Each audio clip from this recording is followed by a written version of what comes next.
Hey, Rick, Hey, Megan, it's Tuesday again. here it is, and we're right on time. Another gloomy Tuesday, and we are here to talk about the real estate market, not interest Yeah. rates this week.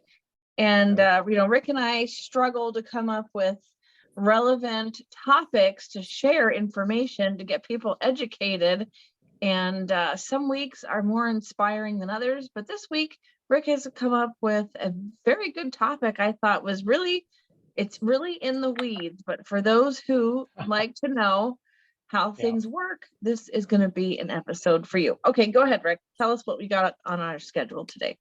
Yes, thanks, Megan. So we're going to talk about the loan approval process and how that kind of works. And, you and I see a lot of offers.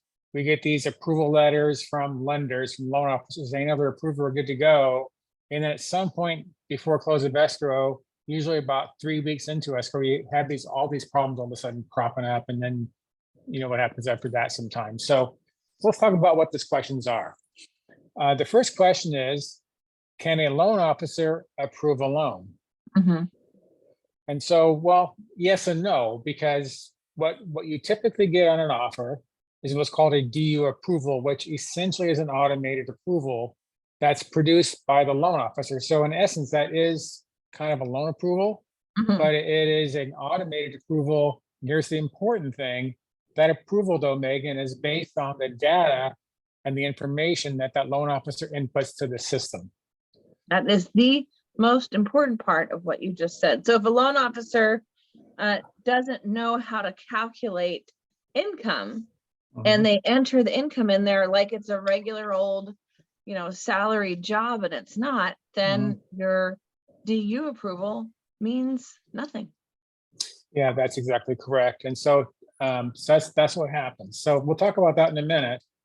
But then the other question is, can a loan officer influence an underwriter? Well, interesting, right? That is quite an interesting question. Yeah. And then the other question is going to be actually a two-part question. How often are loans declined by an underwriter? And then why are they declined? So there's kind of a process there, right? Right. So back to the first question. Yes, a loan officer can approve a loan based on the data that loan officer inputs to the system, and that generates the automated approval. Okay. So then the question becomes, when that loan gets to underwriting, can a loan officer influence the underwriter? Well, no, you really can't influence the underwriter, but what you can do is create the right argument for the underwriter to really clearly see why that buyer should be approved. And so that's not necessarily influence, but it's really about having a clear path to that loan approval. And so what that involves is that loan officer clearly understanding the guidelines around that particular loan. Okay, so if that loan is packaged correctly and all the questions are answered and all the income and all the data is accurate, then the underwriter will approve that loan. So you can't, like I say, directly influence an underwriter, but you can do it indirectly by doing the right job to present the evidence for loan approval. Got it. Does that make sense? Totally. Yeah. And so the other question is, how often are loans declined by an underwriter? Well, that's again a big question. Historically, nationwide, it's about 8%. Okay, so the question becomes, okay, well, yeah, but loan was approved and you got this automated approval. So why is it now being declined? Okay. Most every time, the biggest factor in that decision for underwriting is about the debt to income ratio, or DTI. So what's a DTI, or debt to income ratio? That essentially is, you take the total mortgage payment, PITI, taxes, insurance, everything included, We and have then all their credit. Yeah. Right. And then all their credit obligations, car payments, credit cards, loans, things like that. So you add the mortgage payment on top of all their credit obligations, and then you divide that by their total gross monthly income. And that gives you what's called the DTI. Right. Now, you've got to be within certain limits on that DTI. And then when you exceed those limits, you can no longer get the approval. And so typically what happens is the loan officer will calculate the income incorrectly. And that's most of the time on, for example, how do they do that? Well, it's tax returns, self-employed borrowers. They don't understand the income calculations, and so they're wrong. underwriter validates it and go, that doesn't work.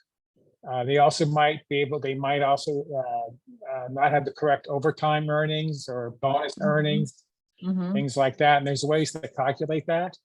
And so some loan officers will misunderstand those calculations and why those are important.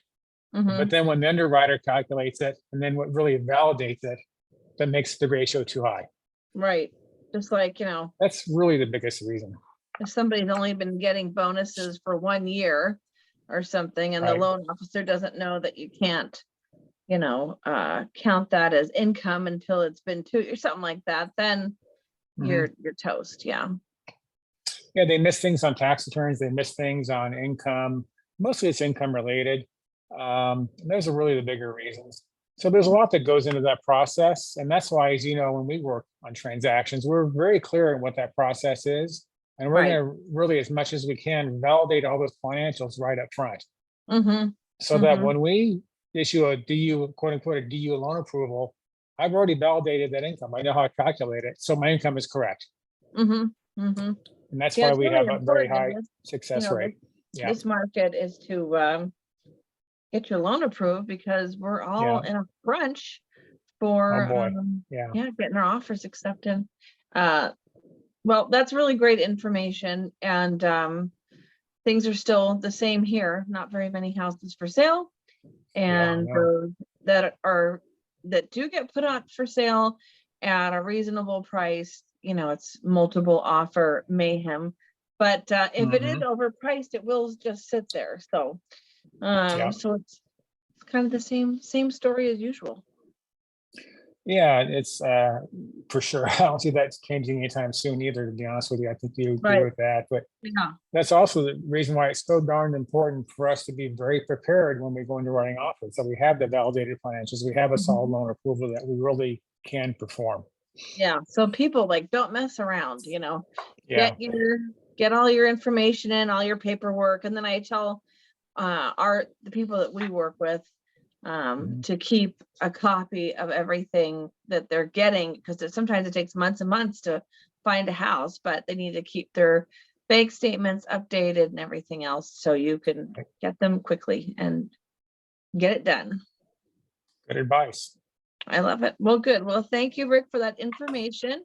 And hopefully everybody feels just a few percentage points smarter, and we've done our job.